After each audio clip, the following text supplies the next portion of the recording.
Energy Transition, Episode 23, Risk of Conflicts with the Energy Crisis. Good morning, Irina Islav and David Blackman. Good morning. Good morning.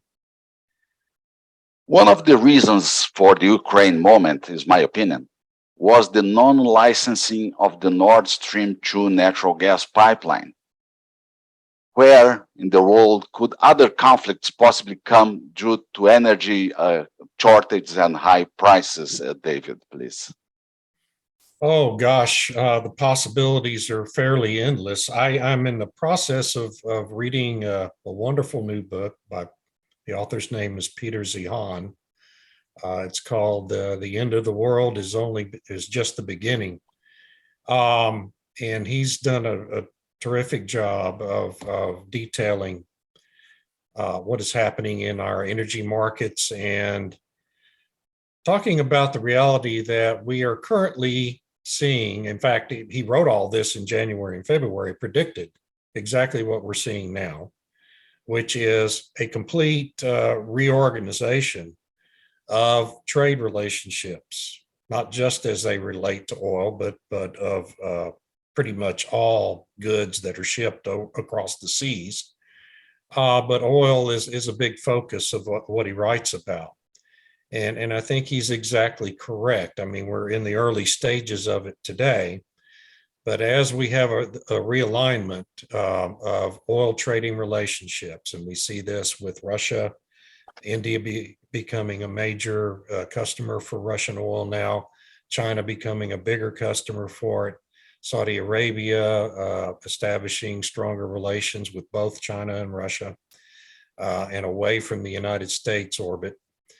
We're going to see regionally any number of conflicts arise as countries start to panic, as Germany is doing in preparation for the winter, to try to secure adequate supplies of oil, natural gas, coal, uranium, any metal, any mineral that is necessary to generate energy is going to become an increasingly precious resource as global trade relationships that have been established over the last 50 years begin to deteriorate and disentangle.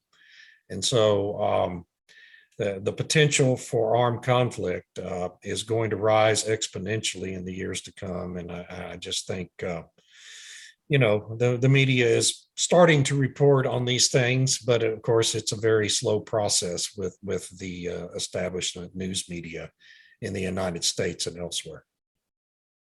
Irina, you see some specific place in the world that can come some kind of conflict based on an energy crisis? Well, not as such if we're talking about armed conflicts between states.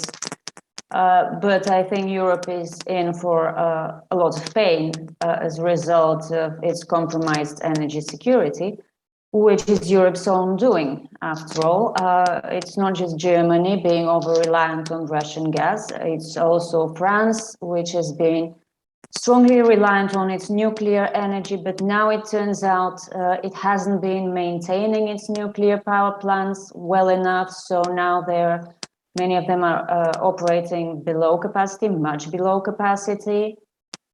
But most of all, I agree with David that we're seeing a rewrite of trade rules. We're seeing something new, a shift taking place, and it's going to take a lot less time than the shift to renewable energy, because we're talking about energy security, and we're talking about countries that weren't exactly listened to until now, coming to the fore. And I don't mean just Russia. India, for example, India has become a large importer of Russian oil, and despite the efforts of the US State Department to first ask it to stop and then try to threaten India with secondary sanctions, just hinting at it, nothing is happening, because you can't really do anything to India. India is a huge consumer of commodities, and threatening it wouldn't exactly achieve anything. So yes, we're seeing possibly seismic shifts in the world order, which lots of people have been talking about, actually, that the world order is changing. It's not going to be as Western-centric as it has been for the past century. That point about the world order disintegrating is such a great point in all of this. One of Biden's economic advisors a couple of weeks ago talked about the fact that the high energy prices we're currently having to absorb here in the US and in Europe and elsewhere is just a part of their desperate attempts to maintain what he called the liberal world order. And it created quite a kerfluffle in social media because of the word liberal being used in it. But what he was referring to is the relationships established right after World War II between the United States and Europe and engaging with the rest of the world, in which the US Navy would basically serve as role as the global policeman in global trade routes to make sure trade routes, international trade routes, were kept secure and safe. And that is what enabled all of this globalism, all of these international trade relationships to develop and to be secure. And it's enabled all of these shipments. It enabled the rise of China's economy with it shipping all of these goods that Chinese manufacturers make so cheaply all over the world. And if the United States disengages from that security role, and it has been disengaging from it in recent years, if that continues, then we're going to see it very difficult to maintain all of this intricate web of international trade supply chains. And we see that breaking down already. A lot of it was caused by COVID, but not all of it. And this is just, again, the very early stages of all that taking place. Yes, and now they're talking about so-called friendshoring. The US, Australia, the friendly nations to the US led world order. They're starting to regroup in a way. They're talking about the energy transition and how much how many natural resources it would need. And now they're realizing that you cannot rely on China because you have a hostile relationship with China, for example, on rare earths and so on. But I think, again, this is rushing into things because of all these countries in the US orbit, as you said, their closest allies. Basically, the only ones that do have abundant natural resources are Canada and Australia, except the US itself. And I don't see this friendshoring work as well as globalization worked up until now. Obviously, things don't work well forever, and things change. And that's not necessarily bad. It would be bad for many, but it would be good for other countries, I think.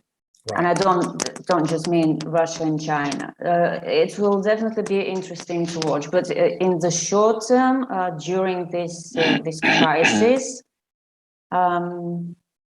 I think what we've been saying all along, ever since we started these chats, there may be riots. There may be social unrest, not in developing nations, where, to be honest, the West has got used to hearing about unrest in developing nations. It might happen right in the heart of Europe because there's not enough energy to go around. Right. Yeah, exactly. So it's the concept of nearshoring. Some countries are talking about this, let's say, return from the globalization, the total globalization open, to a more, let's say, regional feed of products. In a way, nearshoring is also being discussed, but that's the idea of the US and Australia and Canada is of friendshoring, as in you rely on friendly nations for your raw materials rather than on nations that you don't really have a friendly relationship with, such as China, for example. Yeah. That's right. the way we're Friendshoring is seeing good, that. and David, to issue a new Very article about interesting. friendshoring. Well, yeah, and when you look at oil in particular, I mean, an obvious outcome of the disintegration of globalization on oil trade is that the United States can, I mean, really a North American nearshoring of oil resources is a very logical and almost certain outcome of all of that, because between the United States, Canada, and Mexico, those three countries produce all the oil they could ever possibly use, and their resources, the reserves of oil, are just incredible. And then when you add in South America to a Western Hemisphere alliance with Brazil's resources, which are really the biggest on earth, probably in Venezuela, and then Suriname and Guyana also rising as oil powers because of the offshore developments that are happening there. I mean, you can just see the logical alliances that are probably going to be formed over the next 20 to 30 years as all of this unraveling takes place. And but Irina's point about it not working as well as globalism has worked, that part of it, the fact that a lot of this isn't going to work well, is what's going to be the spark points, I think, for potential conflicts in some parts of the world. And it's hard to predict exactly where those will be. But when you have countries like China and India with their enormous populations and huge resources that they also have, they will be seeking to secure these energy resources where they can find them. And it's certainly possible that there could be you hate to predict wars, but you certainly can see the potential for that happening in the years to come. It's interesting because in South America we have countries that have enough energy to feed our demands, but the political alignment, the ideologies is not totally Yeah. aligned. As always, No, I know, as always, yeah, yes. and that's always the case. Yes, exactly. Not just in the Western Hemisphere, but in Africa and Asia and all over the world. That's always going to be an issue that countries will have to deal with. So the concepts being overtaken by necessities, by the needs of the countries. So Yes. Yes. that's right. Oh, and Very- the riots, of course, the protests, Irina talked about a minute ago too. You see what's happening in the Netherlands right now because of the government policy that they want to invoke that will put, many farmers and ranching operations out of business in that country, and the protests that have risen in reaction to that. That's a very similar policy to what has ended up being the downfall of the Sri Lankan government.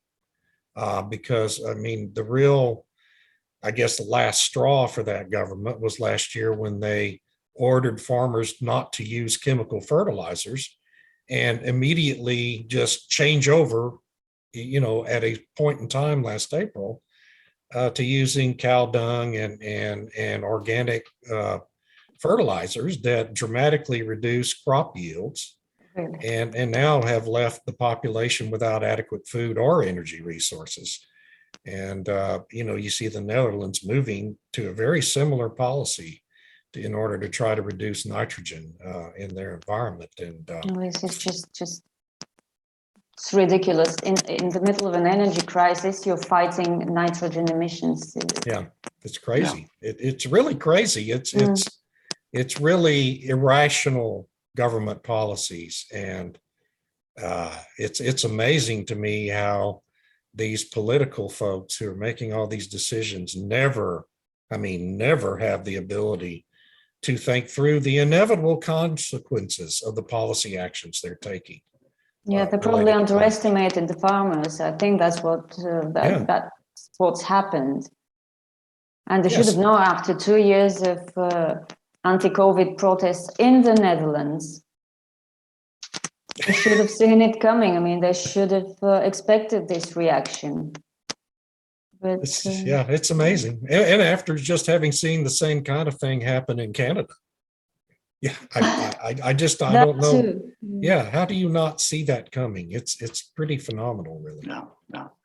And we need to consider that the next war may be based on the minerals source and China dominance of the source. This can be a very complicated issue for the next decades. Oh, yes, it'll be incredibly complex because so much, I mean, when you just look at lithium, so much of the lithium that is processed by China today and has given them a near monopoly over the supply chains related to lithium and some other minerals. That most of that rock lithium is coming from Australia. And if Australia aligns with the United States in a new trade partnership, think of the impact that's going to have with the Chinese government. And because China needs that lithium just as badly as we do. And so right there, you have a potential for a conflict there that could get fairly ugly.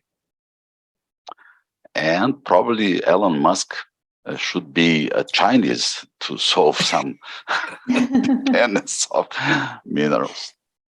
Well, Okay. China's a big part of his business now. You know, he has a major gigafactory there in outside Shanghai, I think. Well, it's a And, huge market for EVs. Yeah. I mean, obviously with over 1 billion people there, it's the big growth area. Yeah, sure. Clients a lot. Thank you so much for this nice conversation this Monday, Idinislav and David Thank Blackman. you. Thank you. Always Thank a pleasure. you. This was a very good subject. I appreciate it. Appreciate Another it. depressing one, but Yeah. we're out of cheerful subject. I'm Right. afraid. It's hard to come up with a cheerful answer. Yeah. That's right. Okay. Well, have a good wonderful day. week. Bye. Have You a too. great day and great week. Bye-bye. You too. Bye-bye. Bye-bye. Bye.